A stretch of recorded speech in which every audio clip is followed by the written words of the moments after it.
So you finish paper one and you're feeling really good about yourself, and you sit down to paper two, and now you realize you actually have to know something about what you're writing. So how are we going to master this test? First, recognize that this test is tough. 24 questions that you're only probably going to be prepared to answer 4 of them. Now, in a normal year, you're picking your favorite 2 questions. This year, we only have to do 1. So thank you, COVID. The questions are going to be quite vague, though, and this can make it difficult. You get to write about what you know best, but you don't really get a whole lot of parameters locking you in. So for some students, it can be hard to think about where to go with a particular question. So what is this test? It's based on the IB's world history topics, of which there are 12 of them that run through the last couple thousand years of world history.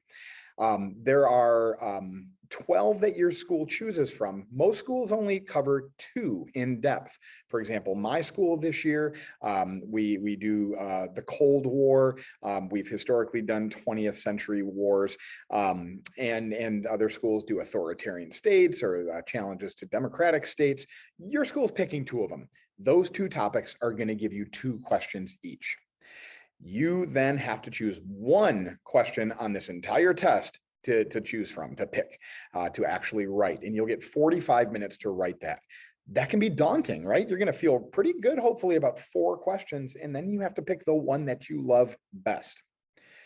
You've got a 5-minute reading period, like happens on every IB exam, and then you've got 45 minutes to write. Now, my students are often asking me, how long does this have to be? There is no length requirement. Write what you know and are able to write, and be as detailed and analytical as you possibly can within that 45-minute time frame. Now, there's, of course, is a rubric, and we're going to spend most of our time here talking about the rubric. You've got 15 marks available on this rubric. And what does that mean?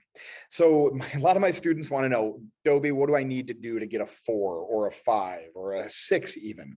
And those numbers can be hard to come by, and they might shift a little year to year. Unfortunately, the IB hasn't made this data very easy to find. So I pulled this back from a couple years ago. Now notice I just said the rubric is out of 15 marks. That's for 1 essay for this year 2021 that we're in. And when you guys take your exams in May of 2022, you're only going to have 1 essay. So when we look at these numbers, we want to cut them in half.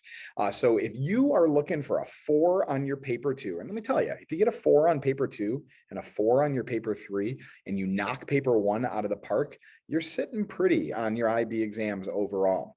So to get that 4, you're looking at about a 6 or above on your essay, 6 or 7. To get that 5, maybe a 10, or pardon me, an 8 to get a 5. To get that 6, you're looking at possibly a 10 out of the 15 marks. And then to get that coveted 7, that would be an excellent essay. And we readers, we do not see a lot of these. You're looking at about 12 marks out of the 15 available. So how do you earn these marks? Let's take a look at the rubric. And I'm going to start from a baseline. Let's assume we all want to pass IB history and get at least that 4. We're going to talk about how hopefully easy that can be for you. The key to scoring well on this paper is knowing your stuff and understanding how it's going to be marked. There are 4 components on this rubric for the IB exam. Now, the rubric that you see behind me, that's what we readers use to help us figure out a student's score. And it's the same thing that's found in the history guide, but it's just put in a little bit of an easier to use format. Those 4 components are your paper's focus and structure, the knowledge that you bring to the table and your understanding of context, the examples that you choose and your ability to link and make comparisons between them, and the analysis that you provide along with different perspectives and a consistent conclusion. We're going to go through each one of those steps, but throughout, I've highlighted that 7 to 9 zone, because that's got you your 4 and maybe pushing on to a 5 if things go well. So focus and structure. This is the rubric strand that says you've got to understand the question that you're being asked. If you don't understand and don't answer that question that you're being asked, your paper is going to go off the rails and it is not going to score high. So this is your chance to demonstrate that you understand the question that's being asked and you're answering all parts of the question. We also care in IB history about the organization and the structure of your paper. Unlike some of you that might have taken an AP class that really doesn't care about how great of a writer you may or may not be, IB does, and your paper should have a structure of a traditional historical essay with an introduction and a thesis and supportive paragraphs that might offer different arguments and support to those arguments. It should all flow in a logical and consistent manner. You should have a conclusion at the end. So there does need to be some structure to this. And this is going to come from effective planning of your paper. Try not to be repetitive. Don't say the same thing over and over again. Readers know if you are repetitive, it is because you have not planned your essay well. And I highlighted the 7 to 9 mark band. Check out how easy it can be to get a 4. You understand the question and you try to respond to it, but maybe you leave off a part. You only partially address whatever the question is looking for. And then you make an attempt to follow a structured approach. No attempt, one big paragraph, you're going to have a hard time getting to that 7 to 9 mark band. But that's a pretty easy target for us to reach or even go above. Knowledge and content.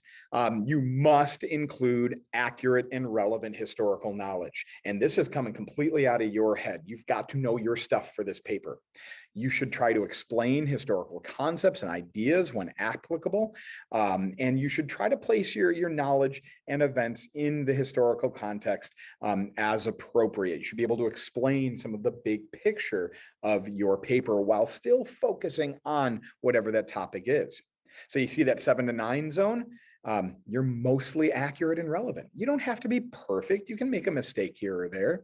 And the events you talk about are generally placed within the historical context. To bump up from there, we've got to be mostly accurate, not really have a lot of errors. And then obviously the top mark band is going to be perfection. You've got to know your stuff. If you don't know your history, you're going to have a hard time on paper too. The good news is the questions are pretty vague, and most kids can find a question that they feel good enough to write about on. Examples and links and comparisons. Your examples that you choose, and many of the questions are going to have you choose 2 examples of leaders or 2 examples of wars from 2 different regions. You got to make sure you're appropriately providing examples that fit the question and are relevant to the question. And then you should be using those examples to support whatever analysis and evaluation you are providing. And then when possible, try to make links and comparisons between your choices that you have made. So for example, if you're writing about 2 leaders during the Cold War, don't spend half of your paper talking about leader 1 and the impact he had, and the second, leader 2, and the impact he had. Bring some links in. While Stalin did this, Truman did this, or both Stalin and Truman did that. Make those links throughout your paper. Don't treat them like 2 separate mini papers. Analysis, perspectives, and conclusion. This is really the strand that separates the decent papers from the really strong papers. You need to push beyond narrative and descriptive writing and provide analysis. When we talk about narrative writing, that is just you telling a story. This happened, then this happened, then this happened. You want to provide analysis. You want to be analytical, and that is giving the why of history. So wherever you can in your paper, if you're talking about some kind of historical event, give the why. Explain why something happened. Explain a decision someone made. And that is going to go a long way to bumping you up on this mark strand. And then demonstrate that you have an awareness, and then maybe offer an evaluation of different perspectives. This is that historiographical record that you've probably heard about in your classes. Now be careful, this does not necessarily require you to be name-dropping historians or even schools of thought. Though that's fine, that's acceptable, that doesn't necessarily mean you're going to do great on this paper. I see a lot of students writing paper 2 and just name dropping historian, things they've memorized to program. They almost sound like robots writing. This historian believed that, this historian believes this. That is not necessarily helping your cause unless you are using them to support or maybe refute an argument. So use those schools of thought or that knowledge of historians or that knowledge of perspectives to strengthen whatever argument you are presenting. Perspectives offer strength to your argument. They should not stand in place of your argument. And so to get that 7 to 9, all you'd have to do is move beyond description, include some analysis within your paper, but it doesn't have to be sustained through the whole paper. That's a pretty reasonable way to get that 4 on your paper. To bump it higher, you need to have that awareness of different perspectives and offer an evaluation of different perspectives. How strong is this argument, or how weak might it be? So the best way to prepare: know your stuff. You can't write paper 2 without knowing your stuff. And you should be starting with your history guide.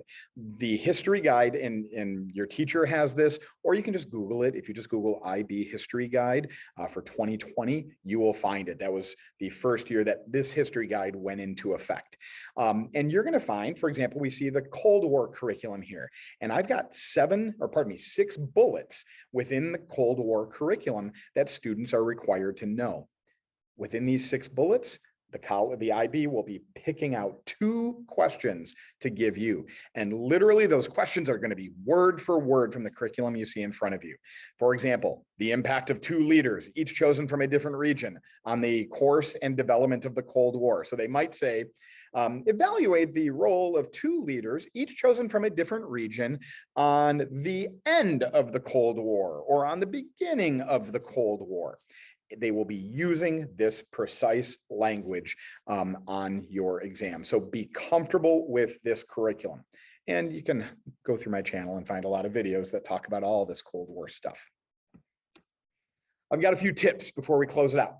Pay attention to your topic. Every year as a reader, I come across papers where kids are really excited to write about a war and leaders in a war, and they write a long paper and they're feeling really good about it, but they write about leaders during World War II, and their question is from an earlier topic where they were supposed to be writing about leaders in like the first millennium. So be very careful. If you are doing a Cold War topic or 20th century wars topic, make sure you know you are doing topic 10 or 11. Know your topic number so you go directly to those questions.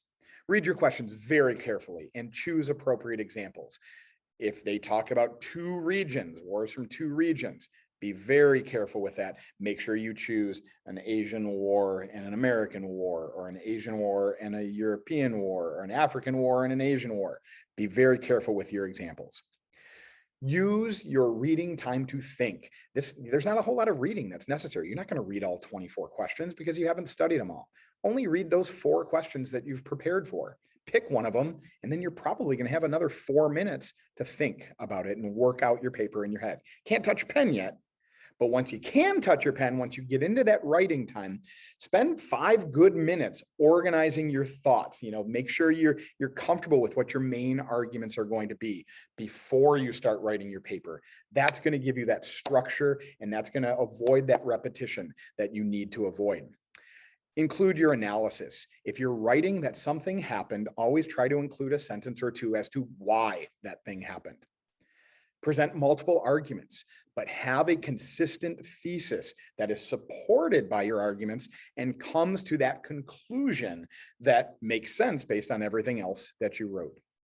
And then finally, just write. If you're finishing early on your practice exams, you're leaving points on the table.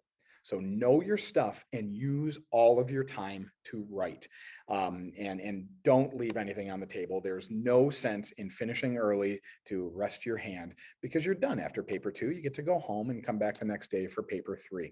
That's all I got. We'll do another one of these for paper 3, very similar to paper 2, but you guys should be ready to roll.